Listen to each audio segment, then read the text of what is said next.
नमस्कार दोस्तों, स्वागत है आपका एक बार फिर से भारत समाचार के हमारे इस खास कार्यक्रम में जो आधारित है कानाफूसी गपशप और चर्चाओं पर। तो चलिए शुरू करते हैं पावर सेंटर।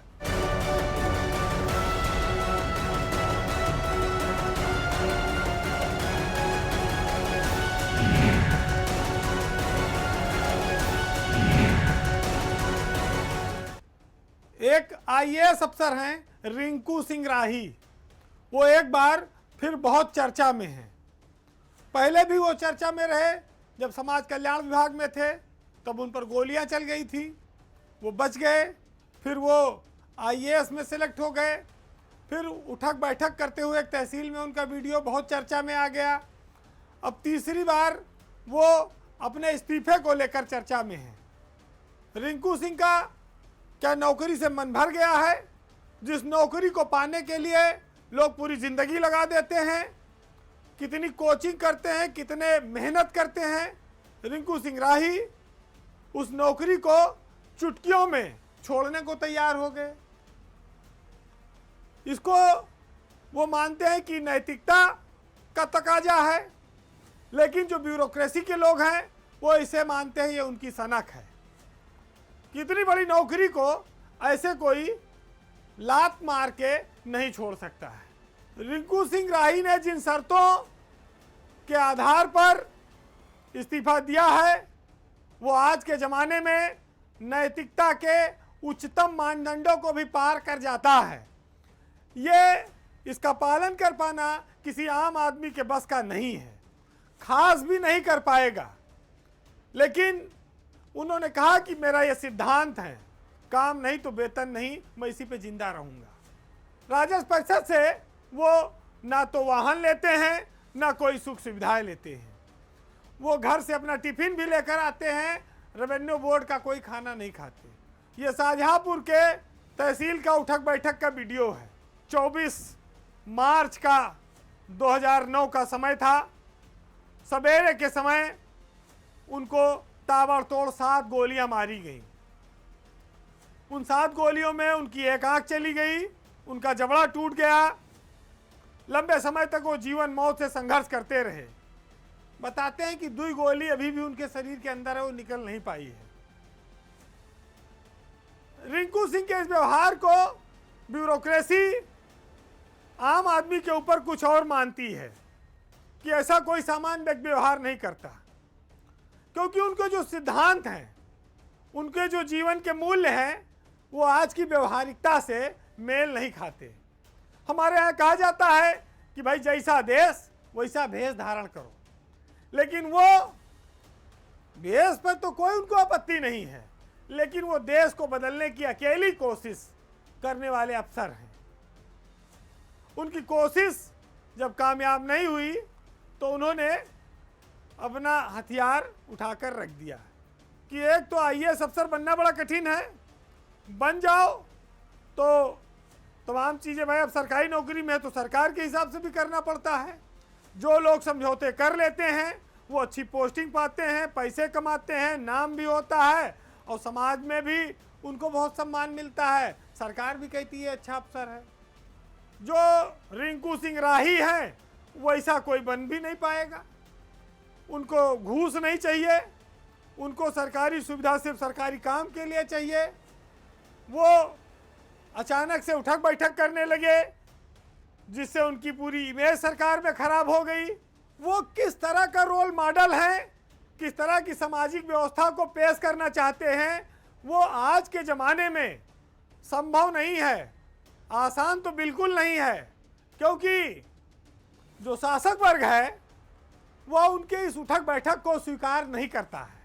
वह मजबूत इच्छा शक्ति वाले व्यक्ति हैं, लेकिन आज के दौर में वो इकलौते हैं। लोग इसे समझदारी भरा निर्णय नहीं कहते हैं। वैसे जिस आईएएस संवर्ग से आते हैं वहाँ पर समझदारी भरा निर्णय यह है कि अच्छी पोस्टिंग सेट करो और बढ़िया चौचक दाम कमाओ और मस्ती के साथ जिंदगी जियो और वाइट कॉलर भी रखो कि साहब हम ईमानदार हैं। जो सब कुछ चुपचाप और शांत रहकर सहते हैं वही लोग तरक्की करते हैं। आज रिंकू सिंह राही के इस इस्तीफे पर उनकी आईएएस एसोसिएशन भी चुप है। हालांकि वो पहले ही मृतप्राय हो चुकी है, शांत है, उसमें कोई हलचल नहीं है। कहते हैं कि अकेला चना भाड़ नहीं फोड़ सकता है, लेकिन यहां पर यह भी कहना मुनासिब होगा कि रिंकू सिंह राही जिस ईमानदारी के संकल्प को लेकर चले हैं वो बहुत बड़ी चीज है, वो माउंट एवरेस्ट से भी ऊंचा है। क्योंकि शालीनता, ईमानदारी ये बहुत महंगी चीज है, पूरे जीवन से बड़ा त्याग कराती है, तब आती है। आज इस इस्तीफे में कौन कौन इस पाप का भागीदार होगा, ये आने वाला वक्त तय करेगा। अब बात बहुत ऐतिहासिक बजट की। कहते हैं कि नाम बड़ा दर्शन थोड़ा। उत्तर प्रदेश की सरकार लाख कोशिश कर ले, लेकिन जो सरकारी विभाग हैं वो अपनी आदतों से बाज नहीं आते हैं। सरकार कहती है कि हमने ऐतिहासिक बजट पेश किया है 8 लाख करोड़ का, लेकिन जब 31 मार्च बीतता है तो हजारों करोड़ रुपया, लाखों करोड़ रुपया खर्चे नहीं हो पाता है, लैप्स हो जाता है, वापस चला जाता है। जो विभाग बजट खर्च करने में फिसड्डी रहते हैं उनके अफसरों पर कार्रवाई नहीं होती है, तो उनको लगता है कि सरकार कहती है खर्च करो, ना करेंगे तो होगा क्या, हम रहेंगे ऐसे ही। यहीं पर नौकरशाही मनमानी करने लगती है और वो निरंकुश हो जाती है। आज मार्च का महीना बीता है, इसी महीने में प्रदेश में लाखों करोड़ रुपया बजट खर्च हो गया। जो बजट पिछले 1 साल में खर्च नहीं कर पा रहे थे वो 1 महीने में अंधाधुंध खर्च कर दिया। और सबसे बड़ी बात है कि जो पीडब्ल्यूडी महकमा उत्तर प्रदेश का सबसे बड़ा बजट वाला महकमा है वो अपना पूरा बजट नहीं खर्च कर पाया। पिछले 3 सालों से अजय चौहान पीडब्ल्यूडी के प्रमुख सचिव हैं। ए.के. द्विवेदी इस समय पीडब्ल्यूडी के विभागाध्यक्ष हैं। ब्रजेश सिंह पीडब्ल्यूडी में राज्य मंत्री हैं। इन तीनों को इस बात का जवाब देना चाहिए कि पीडब्ल्यूडी विभाग का 5,700 करोड़ रुपया इस साल क्यों लैप्स हो गया। 3 साल से अजय चौहान के रहते लगातार हर साल बजट लैप्स हो रहा है। जो लोग कहते हैं कि हेमा मालिनी के गाल की तरह सड़क बना देंगे, हेमा मालिनी के गाल तो छोड़ो, महिलाओं को गड्ढों की वजह से सड़कों पर डिलीवरी तक हो गई, हिचकोले खाने की वजह से। कितनी खबरें आपने देखी। तो ये चिकनाई और गड्ढे के अंतर को आप इससे समझिएगा। 31 मार्च बीत गया, पीडब्ल्यूडी विभाग 30,000 करोड़ रुपया ही खर्च कर पाया, मिला था 36,000 करोड़। कुल 84% बजट खर्चा हुआ। बजट अगर लैप्स हो गया, खर्चा नहीं कर पाए, नाकाम रहे, तो किसी तो कार्रवाई होनी चाहिए। खाली एक पीडब्ल्यूडी नहीं है, ऐसे कितने विभाग हैं जहां पर आईएएस एचओडी हैं, वो कहते हैं कि पिछले साल नहीं खर्च हुआ था, फला अफसर था, उसका क्या हो गया, हम भी नहीं खर्च करेंगे। सरकार बहुत ज्यादा होगी, फटकारेगी, डांट देगी। जब तक जिम्मेदारी फिक्स नहीं होगी तब तक ये लोग ऐसे मनमानी करते रहेंगे। पीडब्ल्यूडी में तो बाकायदा बजट खर्च करने के लिए 18 मंडलों में अधिकारी नामित किए गए थे और उन्होंने कहा जाकर एक्सियन और एससी से, चीफ से कि धड़ाधड़ पैसा खर्चा करो। उन लोगों ने हाथ खड़े कर दिए इंजीनियरों ने कि हम ना खर्च कर पाएंगे। जब काम ही नहीं हुआ तो हम पैसा कैसे पास कर दें? कल को हम फंसेंगे, जेल हम जाएंगे, जांच हमारी होगी। तो आखिरी वक्त में पैसा बहाने के लिए सरकारी धन थोड़ी है। अब और एक चीज जानिए, पीडब्ल्यूडी में दर्जनों सलाहकार नियुक्त हैं। अब आप सोचिए कि जो इंजीनियरिंग का डिपार्टमेंट है, तकनीकी वाला डिपार्टमेंट है, वहाँ पर इंजीनियर को सलाह देने के लिए रिटायर्ड इंजीनियर बैठाए गए हैं। क्या ज़रूरत है इसकी? इन पर क्यों पैसा खर्चा किया जा रहा है? इनके काम की क्या कोई समीक्षा होगी? शासन में सचिवालय में एक व्यवस्था बनी है छोटे लोगों के लिए कि ABC कैटेगरी में समीक्षा अधिकारी सेक्शन अफसर तैनात किए जाएंगे। जो A कैटेगरी में रह लेगा उसको हटा के C में डाल दिया जाएगा। लेकिन प्रमुख सचिवों के लिए कोई व्यवस्था नहीं।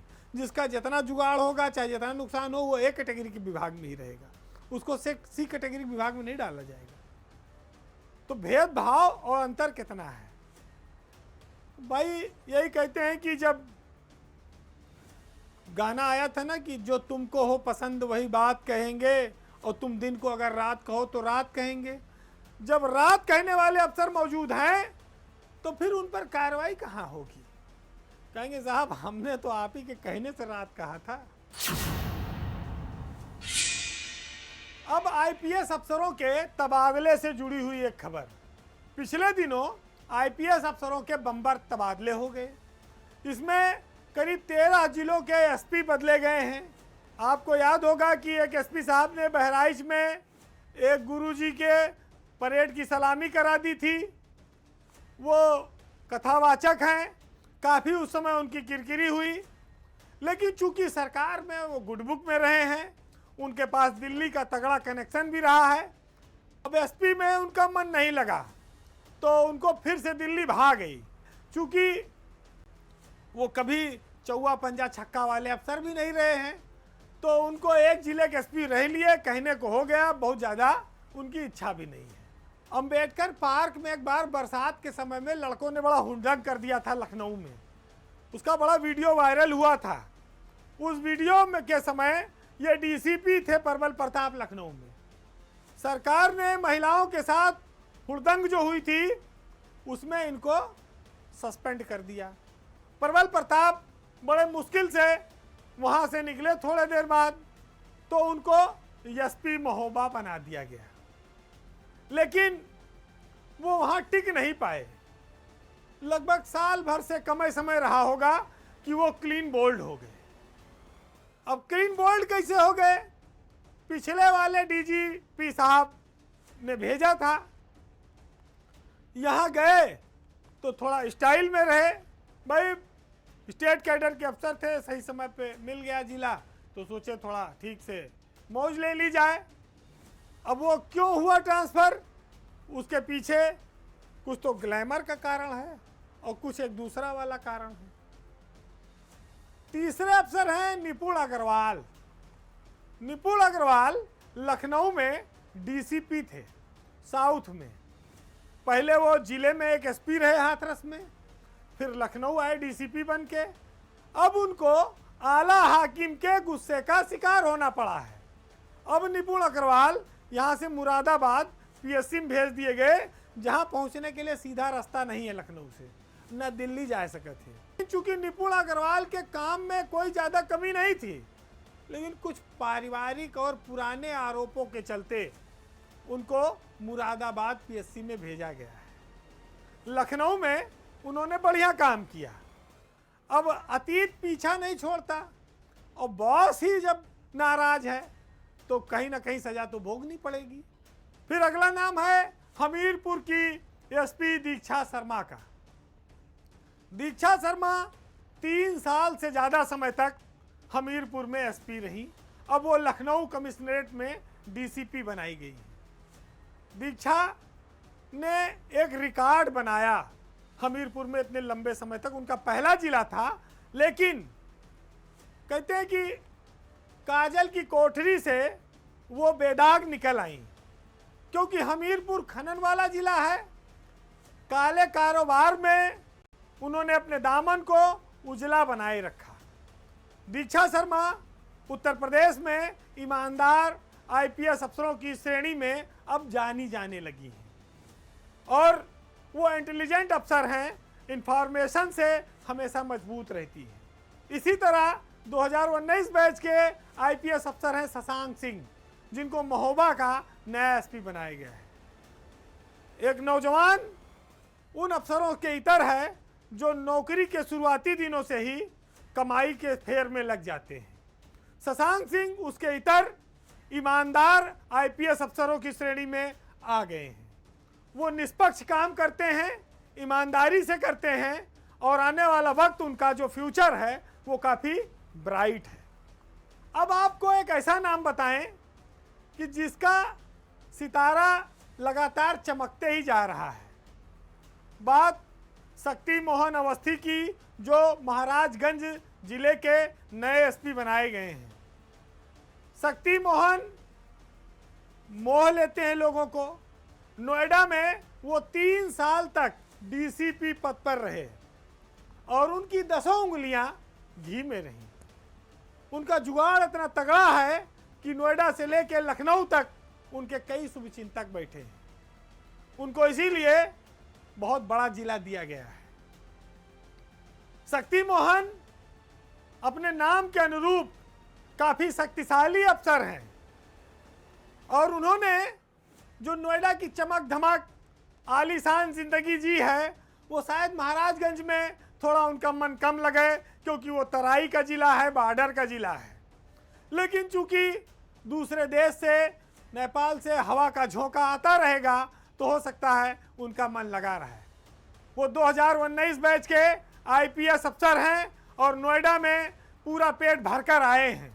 शक्ति मोहन अवस्थी उत्तर प्रदेश में आईपीएस अफसरों में एक ऐसा नया नाम बनकर उभरे हैं जो हर समय में महत्वपूर्ण और मजबूत पोस्टिंग पर रहेंगे, क्योंकि जिसका जुगाड़ चलता है उसका चमक कभी फीकी नहीं पड़ती है। तो आईपीएस अफसरों में जो चीज़ें बहुत लेट में शुरू होती थी, यहाँ नौजवान अफसर कुछ लोगों ने बहुत जल्दी शुरू कर दी है और वो कई सीढ़ियाँ चढ़ चुके हैं, अपने बैच के कई अफसरों से आगे जा चुके हैं। अब ये अलग बात है कि ये कृपा कब तक रहेगी, ये कब तक चलेगा, ये कोई कह नहीं सकता, लेकिन हर चीज़ का मूल्यांकन तो होगा एक दिन और उसका परिणाम भी आएगा। आज फिर एक खबर लीक से हटकर, इसलिए कि यह खबर हमारे समाज को आईना दिखाती है। पिछले दिनों आपने पढ़ा होगा सोशल मीडिया पर, अखबार में, टीवी में कि भारत के एक प्रसिद्ध उद्योगपति थे विजय पथ सिंघानिया, वो चुपचाप इस दुनिया से विदा हो गए। विजय पथ सिंघानिया कोई मामूली व्यक्ति नहीं थे, वो 12,000 करोड़ के आदमी थे, लेकिन मरते समय उनके पास फूटी कौड़ी तक नहीं थी। मामूली कपड़ों में उनका निधन हुआ। वो किराए के घर में अंतिम समय में अपनी जिंदगी गुजार रहे थे।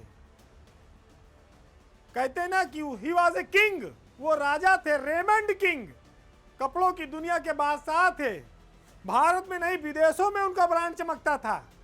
लेकिन जीवन के अंतिम समय में वो मुफलिसी में रहे, गरीबी में रहे, सड़क पर खाना खाते दिखे। उनकी कई बार तस्वीरें आपने देखी होंगी जब वो कच्छे और बनियाइन में नजर आए। विजय पथ सिंघानिया देश के सुप्रसिद्ध उद्योगपति थे। रेमंड एक छोटी सी मिल को अंतर्राष्ट्रीय देश और अंतर्राष्ट्रीय स्तर पर लेकर गए।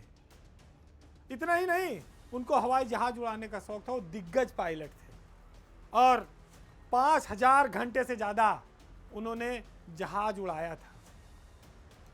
उनकी इसी क्षमता के आधार पर वायुसेना ने उनको एयर कॉमोडोर की मानद उपाधि भी दी थी। भारत सरकार ने इस उद्योगपति के सम्मान में उन्हें पद्म विभूषण से नवाजा था। वो विश्व की एक हस्ती थे, देश दुनिया में उनकी एक चमक थी, लेकिन मौत अंधेरे कमरे में हुई। क्यों हुई? क्योंकि परिवार ने उनको उपेक्षित कर दिया था, बेटे ने उनको अलग कर दिया था।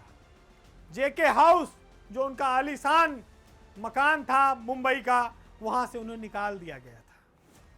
इन सब परिस्थितियों ने उनको तोड़ दिया, जिसके बाद आप ये कह सकते हैं कि एक भिखारी की तरह एक उद्योगपति जीवन जी रहा था। जीवन के अंतिम दिन उनके भयंकर गरीबी में बीते, मुफलिसी में बीते, परेशानी में बीते और कहा जाए तो खाने पीने तक की स्थिति खराब थी। विजय पथ सिंघानिया खाली रेमंड किंग ही नहीं थे, वो स्टील कारोबारी भी थे, सीमेंट उद्योग के लिए भी वो मशहूर थे। ये बात इसलिए भी लाया हूं कि वो कानपुर में पैदा हुए थे, रहे फिर मुंबई में जाकर, लेकिन उनका अधिकतम जीवन लंदन और न्यूयॉर्क में भी बीता। जब वो जहाज उड़ाते थे और दुनिया के सामने वो कहते थे कि लोग देखें कि भारत सिर्फ बैलगाड़ी चालकों का देश नहीं है, वह दुनिया के सर्वश्रेष्ठ खिलाड़ियों के साथ मुकाबला कर सकता है।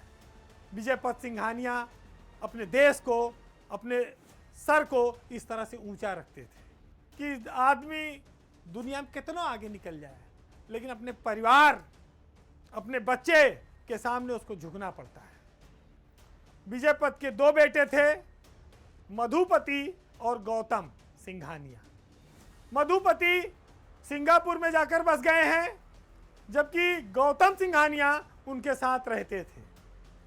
उनकी जिंदगी का बुरा दौर तब शुरू हुआ जब 2015 में उन्होंने अपने सारे शेयर अपने बेटे गौतम सिंघानिया के नाम कर दिया। उस समय भी उसकी कीमत 12,000 करोड़ रुपए थी। सब कुछ बेटे को देने के बाद उनके पास कुछ नहीं बचा था और बेटे ने ही बाद में उन्हें घर से निकाल दिया। वो सड़क पर आ गए, उनके पास जीवन यापन करने के लिए कोई पैसा नहीं था। उनकी लाइफ स्टाइल पूरी तरह से बदल गई, कहा जाए तो फटेहाल हो गई। वो मुंबई की सड़कों पर कई बार निक्कर और बनियाइन में देखे गए। वो किराए के घर में रहने लगे। लोगों की कृपा पर उनका जीवन चलने लगा। अब आप सोचिए कि बेटे जिसको उन्होंने पाला पोसा पैदा किया, उसी ने उनका साथ छोड़ दिया। रिश्तों के इस उतार चढ़ाव की यात्रा भावनात्मक है। उन्होंने एक बार आखिरी में माना भी कि सब कुछ अपने बेटे को दे देना ये उनके जीवन की सबसे बड़ी गलती थी, क्योंकि सब कुछ अपने जीते जी अपने बेटे के नाम नहीं कर देना चाहिए। विजय पथ सिंघानिया का जीवन आज भारतीय समाज में हर पिता, हर नेतृत्वकर्ता, हर परिवार के लीडर को एक कड़वी सीख देता है कि आपको अपनी औलाद, जीवन साथी या कोई भी रिश्तेदार, चाहे कितना ही प्यारा क्यों ना हो, आप उसके माता पिता ही क्यों ना हो, लेकिन अपने जीते जी अपना सब कुछ किसी को ना सौंपें। अगर आपने सौंप दिया तो फिर आपका जीवन विजय पथ सिंघानिया की तरह ही हो जाएगा। इस कड़वे सबक के साथ हम आज आपसे विदा लेते हैं, लेकिन जाते जाते पावर सेंटर में आपको साहित्य की कुछ लाइनों के साथ छोड़ जाएंगे। हर दौर में साहित्यकारों ने सत्ता, सरकार, उनके हिसाब से अलग अलग चीज़ें लिखी हैं। किसी ने महिमा मंडन किया है, किसी ने विद्रोही रास्ता अपनाया है। आज हम जिस दौर में हैं वहाँ पर तमाम सारे लिखने वालों पर, कवियों पर, शायरों पर आरोप लगते हैं। आज उसी आरोपों को इन लाइनों में आप सुनिएगा, समझिएगा। सच सच बयां करते हैं हम आपकी कसम, नाकामियों ने हमको बनाया है मोहतरम। हमने भी आशिकी के हजारों जतन किए, मौका नहीं मिला तो साधु बने हैं हम। और वफा को मैं जफा लिखूं, जफा को वफा लिखूं, सुलगती धूप की किरणों को मैं सावन की घटा लिखूं।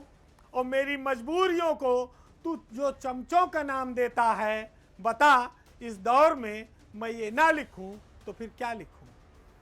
नमस्कार।